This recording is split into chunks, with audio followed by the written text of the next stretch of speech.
जय हिंद प्यारे बच्चों, कैसे हैं आप लोग। उम्मीद करेंगे कि आप लोग बहुत ही अच्छे होंगे। तो बच्चों, हम लेकर के आ चुके हैं बिहार डीएलएड वाले बच्चों के लिए जीके जीएस का शानदार प्रश्न, जो कि बच्चों आपके एग्ज़ाम के लिए बहुत ही महत्वपूर्ण है। और आप लोग तैयारी में लग जाइए, क्योंकि 17 फरवरी तक बच्चों, 17 फरवरी से आप लोगों का एडमिट कार्ड डाउनलोड होना शुरू हो जाएगा। और ज़्यादा से ज़्यादा बच्चों फरवरी का लास्ट वीक में, यानी कि अंतिम सप्ताह में आप लोगों का एग्ज़ाम कंफर्म हो जाएगा। तो तैयारी आप लोगों को जोरदार करनी है। यहाँ से अगर जीके जीएस की तैयारी करते हैं बच्चों, तो 20 में से 20 प्रश्न आपको वहाँ आएंगे और आपसे बनेंगे भी। क्योंकि मैं जो भी प्रश्न आपको बताऊंगा उससे रिलेटिव जितने भी प्रश्न आने की संभावनाएं हैं, वो सभी प्रश्न को आपको बता दूंगा, ताकि बच्चों को वहाँ पेपर देने में कोई दिक्कत ना हो, कोई कठिनाई ना हो, कोई परेशानी ना आए। तो बच्चों, इस सेशन को अपने दोस्तों में शेयर कर दीजिए। अभी तक जो बच्चे नए जुड़े हैं वो जुड़िए, और क्लास को करने के बाद अपने दोस्तों तक ज़रूर शेयर कीजिएगा। अगर आपको अच्छा लगे बच्चों तो सेशन को लाइक भी कीजिएगा, और ना अच्छा लगे तो हमने बताया है कि डिसलाइक भी कीजिएगा। ये दोनों काम आप लोगों को करना है, ठीक है।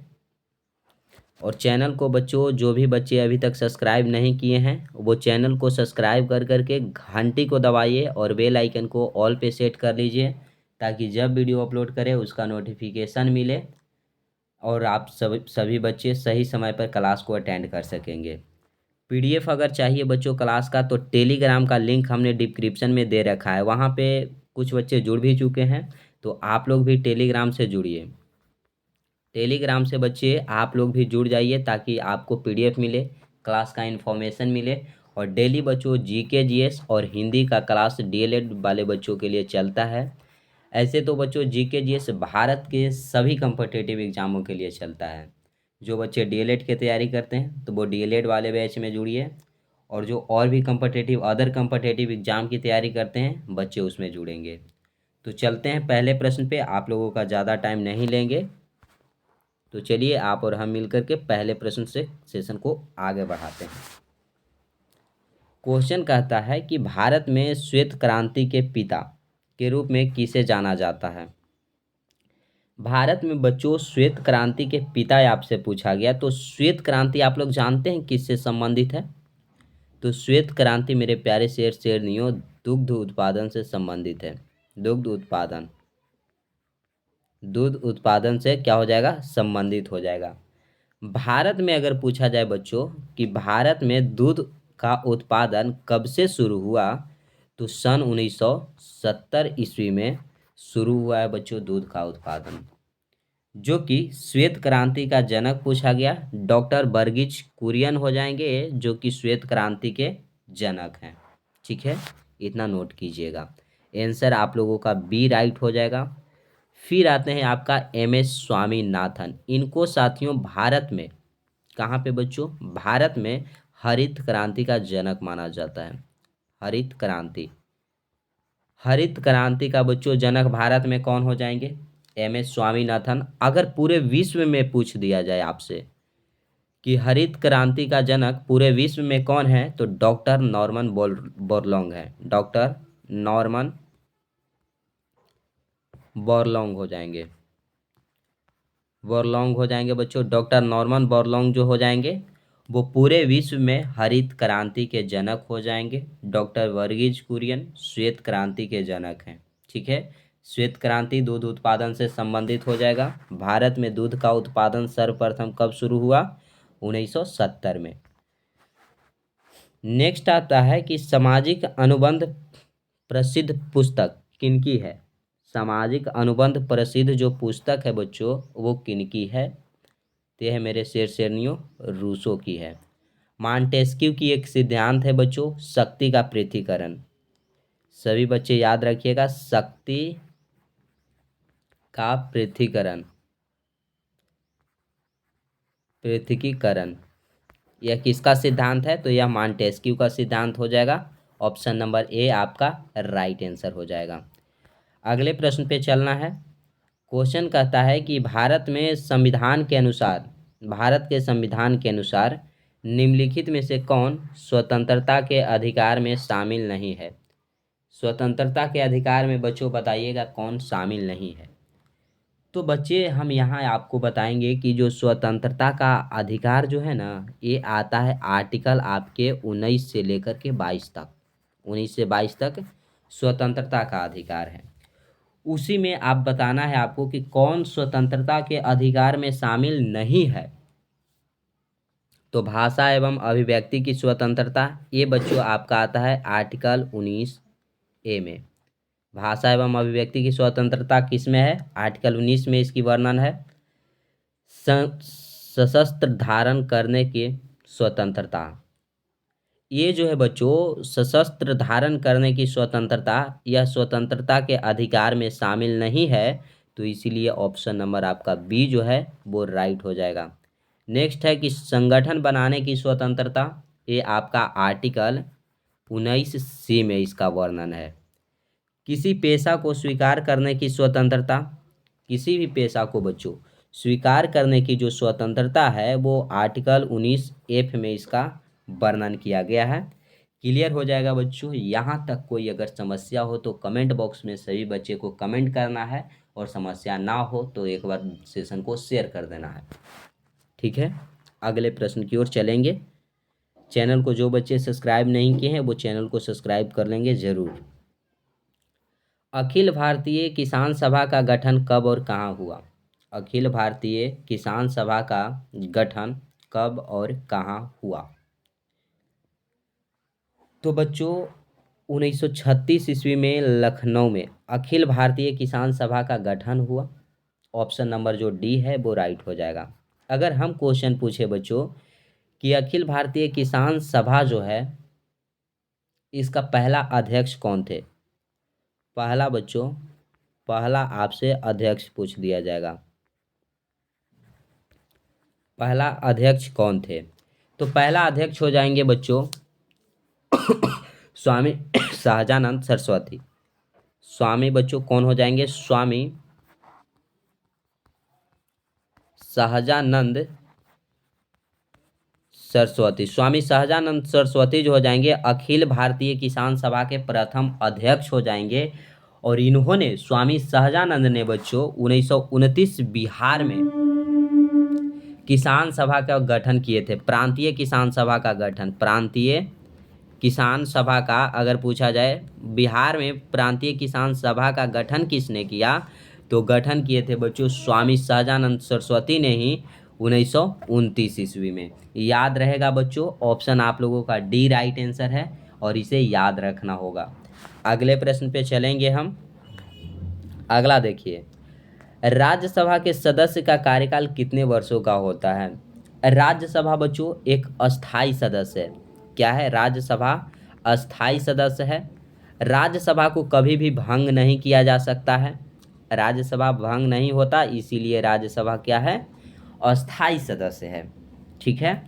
राज्यसभा का आपसे कार्यकाल पूछा जा रहा है, तो कार्यकाल होता है बच्चों 6 वर्षों के लिए, और लोकसभा का कार्यकाल होता है 5 वर्षों के लिए। लोकसभा का कार्यकाल 5 वर्षों के लिए होता है बच्चों। जो राज्यसभा है अपने सदस्य का 1/, हर एक दूसरे वर्ष अपने सदस्य का 1/3 सदस्य का चुनाव करता है। ठीक है, ऑप्शन नंबर आपका बच्चों सी जो है वो राइट है। राज्यसभा का कार्यकाल 6 वर्षों का होता है। अगला प्रश्न, इनमें से कौन व्यावसायिक खेती नहीं है? व्यावसायिक खेती आपसे पूछा गया, कौन नहीं है? वाणिज्य अनाज, कार्बनिक, वृक्षारोपण या मिश्रित? तो बच्चों वाणिज्य खेती जो है, व्यावसायिक खेती जो है बच्चों वो मिश्रित कृषि नहीं है। मिश्रित कृषि में होता है बच्चों कि आप अगर कृषि भी कर रहे हैं और साथ ही साथ पशुपालन भी कर रहे हैं, पशुपालन भी अगर कर रहे हैं तो वो आपका होता है मिश्रित खेती। और मिश्रित खेती जो है वो व्यावसायिक खेती नहीं है। ऑप्शन नंबर बी जो है आपका राइट आंसर हो जाएगा। अगला प्रश्न आता है, देखिएगा, भाखड़ा नागल परियोजना किस नदी पर स्थित है? भाखड़ा नागल परियोजना आपसे पूछा जा रहा है कौन से नदी पर स्थित है? सतलज, झेलम, ब्यास, चेनाब? तो सतलज नदी पे बच्चों भाखड़ा नागला परियोजना जो है वो स्थित है। ठीक है, ऑप्शन नंबर ए राइट हो जाएगा। अगर पूछे कि किस राज्य में है भाखड़ा नागल परियोजना, तो हिमाचल प्रदेश में हो जाएगा बच्चों। हिमाचल प्रदेश में आपका भाखड़ा नागल परियोजना जो है वो सतलज नदी पे स्थित है। क्लियर हो जाएगा। अगले प्रश्न पे चलेंगे। अगला ध्यान दीजिए, ऑप्शन ए राइट हो जाएगा। भूमंडलीकरण शब्द का इजाद किसने और कब किया? भूमंडलीकरण बच्चों, जिसे आप वैश्वीकरण के नाम से भी जानते हैं, भूमंडलीकरण को वैश्वीकरण के नाम से भी जानते हैं, वैश्वीकरण के नाम से भी जानते हैं। भूमंडलीकरण का अर्थ होता है बच्चों कि विश्व को एक बाजार के रूप में बदल देना। ठीक है, वो भूमंडलीकरण कहलाता है। भूमंडलीकरण शब्द का इजाद जो किए थे वो जॉन विलियमसन 1990 में किए थे। ऑप्शन नंबर बी जो है वो आपका राइट हो जाएगा।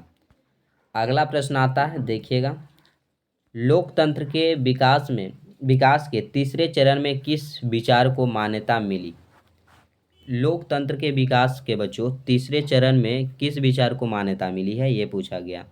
नागरिक अधिकार, वयस्क मताधिकार, उत्तरदायित्व, राजनीतिक समानता के साथ आर्थिक समानता। तो देखिएगा बच्चों, लोकतंत्र का जो पहला चरण था वो था लोकतंत्र में समानता होनी चाहिए, यानी कि नागरिक अधिकार, ये पहला चरण हो गया, फर्स्ट चरण हो गया बच्चों। वयस्क मताधिकार सेकंड चरण हो गया। और थर्ड चरण में आपका आता है राजनीति समानता के साथ आर्थिक समानता। ऑप्शन नंबर डी जो है आपका वो क्या होगा, राइट आंसर हो जाएगा। अगला प्रश्न आता है, वो देखिए।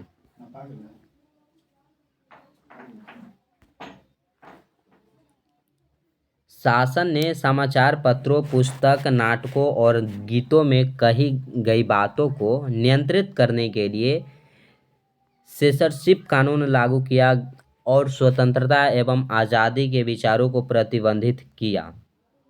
ये क्या कहलाता है बच्चों, ये बताना है आप लोगों को। तो यह रूढ़िवादी कहलाता है। ऑप्शन नंबर बी जो है वो राइट आंसर हो जाएगा। अगला प्रश्न आता है, अगला आप लोग देखिएगा। अगला प्रश्न है बच्चों कि निम्नलिखित में से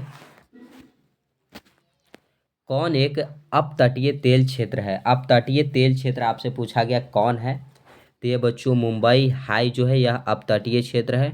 डिगबोई बच्चों असम में पड़ता है। यहाँ पे सबसे पहले तेल शोधक कारखाना 1901 में खुला। एशिया का सबसे पहला तेल शोधक कारखाना डिगबोई असम में पड़ता है, 1901 में स्थापित हुआ था। ठीक है, अगला प्रश्न देखिएगा। प्रादीप पतन किस राज्य में है? प्रादीप पतन का अर्थ होता है बच्चों आपका बंदरगाह। ठीक है, पतन का मतलब हो गया बंदरगाह।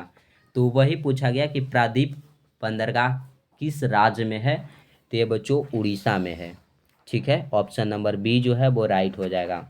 अगर आंध्र प्रदेश की बात करें बच्चों, तो आंध्र प्रदेश में विशाखापट्टनम बंदरगाह आंध्र प्रदेश में। तमिलनाडु में बात करेंगे तो मद्रास बंदरगाह हो जाएगा, मद्रास बंदरगाह हो जाएगा। फिर हो जाएगा बच्चों तूतीकोरन बंदरगाह, तूतीकोरन बंदरगाह, ये भी आपका कहाँ है, तमिलनाडु में है। पश्चिम बंगाल की बात करें बच्चों तो हल्दिया बंदरगाह हो जाएगा। हल्दिया बंदरगाह आपका कहाँ पड़ता है, पश्चिम बंगाल में पड़ता है। कलकत्ता बंदरगाह बच्चों, कलकत्ता बंदरगाह कहाँ पड़ता है, पश्चिम बंगाल में पड़ता है। तो सभी बच्चे इतना नोट कीजिएगा, जो एक्स्ट्रा बताते हैं बच्चों नोट करते चलिएगा। पीडीएफ के लिए टेंशन मत लीजिए, टेलीग्राम में आपको मिल जाएगा, डिस्क्रिप्शन में लिंक है, वहाँ से जुड़ जाइए। चैनल को सब्सक्राइब नहीं किए हैं तो बच्चे सब्सक्राइब करके सेशन को शेयर कर देंगे, और अभी तक सेशन लाइक नहीं किए हैं वो बच्चे लाइक करेंगे। यंग इंडिया किसकी पत्रिका है? यंग इंडिया एक अखबार है बच्चों। क्या है? एक अखबार है जिसका प्रकाशन हुआ था 1919 ईस्वी में। ठीक है, और यह महात्मा गांधी का था। रविंद्रनाथ टैगोर ने बच्चों राष्ट्रगान लिखा है। राष्ट्रगान अगर पूछ दिया जाए किसने लिखा, रविंद्रनाथ टैगोर। बंकिम चंद्र चटर्जी आनंद मठ, आनंद मठ किनकी रचना है, बंकिम चंद्र चटर्जी की। और आनंद मठ से ही राष्ट्रीय गीत को लिया गया है। राष्ट्रगीत को बच्चों कहाँ से लिया गया है? आनंद मठ से लिया गया है। इसीलिए राष्ट्रगीत के लेखक कौन है? बंकिम चंद्र चटर्जी हो जाएंगे। क्लियर है? अगले प्रश्न पे चलेंगे। ऑप्शन नंबर बी आपका बच्चों राइट आंसर हो जाएगा। अगला आता है कि नाजी पार्टी का प्रतीक चिन्ह क्या था? नाजी पार्टी का प्रतीक चिन्ह पूछा गया बच्चों, तो वो था स्वास्तिक। स्वास्तिक बच्चों ऐसा आप लोगों ने देखा होगा। ये हो गया आपका स्वास्तिक। ठीक है, यही नाजी पार्टी का चिन्ह था। नाजी पार्टी था कहाँ का बच्चों? तो यह था जर्मनी का। जर्मनी का था। और इसका संस्थापक कौन थे? संस्थापक पूछा जाए तो हिटलर थे। हिटलर। हिटलर बच्चों जर्मनी के चांसलर के रूप में 1933 से लेकर के 1945 तक कार्य किए। और हिटलर की मृत्यु जो है, मृत्यु हो गया था 1945 ईस्वी में। यह खुद से आत्महत्या कर लिए थे। ठीक है, कब मरे? 1945 में। जर्मनी का चांसलर कब से कब तक रहे? तो 1933 से 1945 तक। नाजी पार्टी जर्मनी की पार्टी थी। और हिटलर जो है अपने आप को आर्य समझते थे। आर्य, आर्य का अर्थ होता है बच्चों सर्वश्रेष्ठ। तो आर्य अपने आप को समझते थे हिटलर। अगला प्रश्न, चुडमन राय किस विद्रोह से संबंधित हैं? चुडमन राय बच्चों, तो देखिएगा चुडमन राय जो हैं वो चेरो विद्रोह से संबंधित हैं। और चेरो विद्रोह पूछा जाए हुआ कब? तो चेरो विद्रोह बच्चों 1813 में हुआ है। याद रहेगा आप सभी को। कोल विद्रोह की बात करें तो 1831 ईस्वी में कोल विद्रोह हुआ था झारखंड में। कहाँ हुआ है बच्चों? झारखंड में। जिसका नेतृत्व किसने किए थे? बुद्ध भगत किए थे। बुद्ध भगत जो थे उन्होंने कोल विद्रोह का नेतृत्व किया था। चुआर विद्रोह बच्चों यह हुआ था 1766 ईस्वी में बंगाल में। 1766 में बच्चों बंगाल में हुआ था चुआर विद्रोह, जिसका नेतृत्व जगन्नाथ राय किए थे। जगन्नाथ राय। जगन्नाथ राय ने बच्चों चुआर विद्रोह का नेतृत्व किया। चुआर विद्रोह 1766 बंगाल में।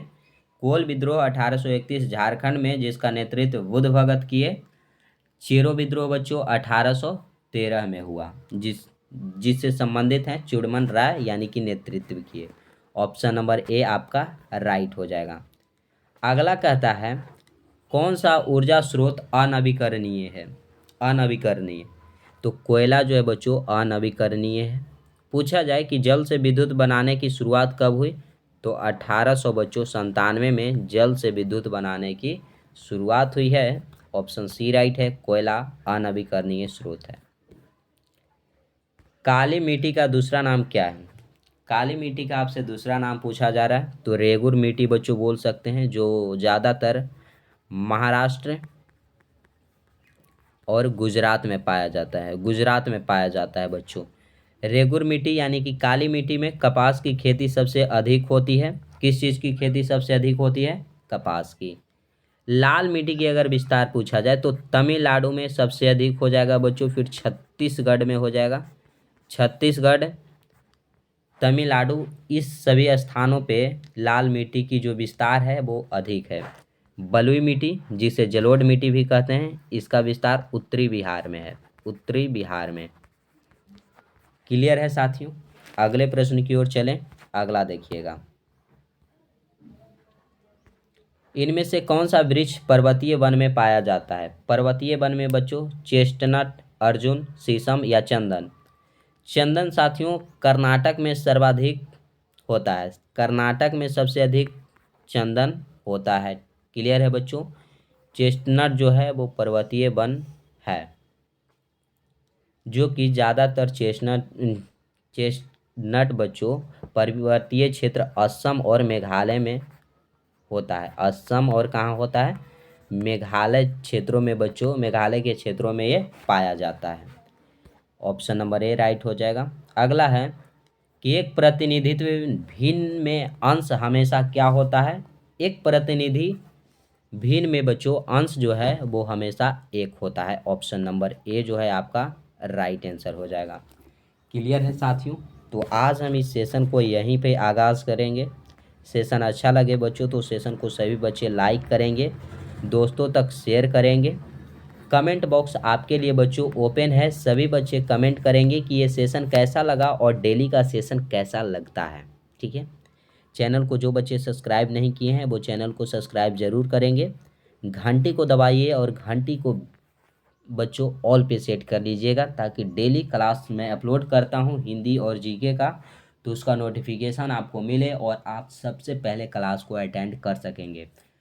तो इतना ज़रूर कीजिएगा बच्चों। और एक काम और करना है आपको कि पीडीएफ के लिए टेलीग्राम का लिंक आपको डिस्क्रिप्शन में दिया गया है, आप वहां से जाइए डिस्क्रिप्शन में और लिंक पे क्लिक कीजिए, टेलीग्राम पे जाइए और ज्वाइन हो जाइए। वहाँ पे डेली क्लास का इन्फॉर्मेशन दिया जाएगा कि कब कौन सा क्लास होगा या किस दिन क्लास नहीं होंगे। ऐसे तो बच्चों ज़्यादातर डेली क्लास होंगे, तो आप लोग ज़रूर टेलीग्राम से ज्वाइन होइए। आज के लिए बस इतना ही मेरे प्यारे शेर शेरनी। जय हिंद।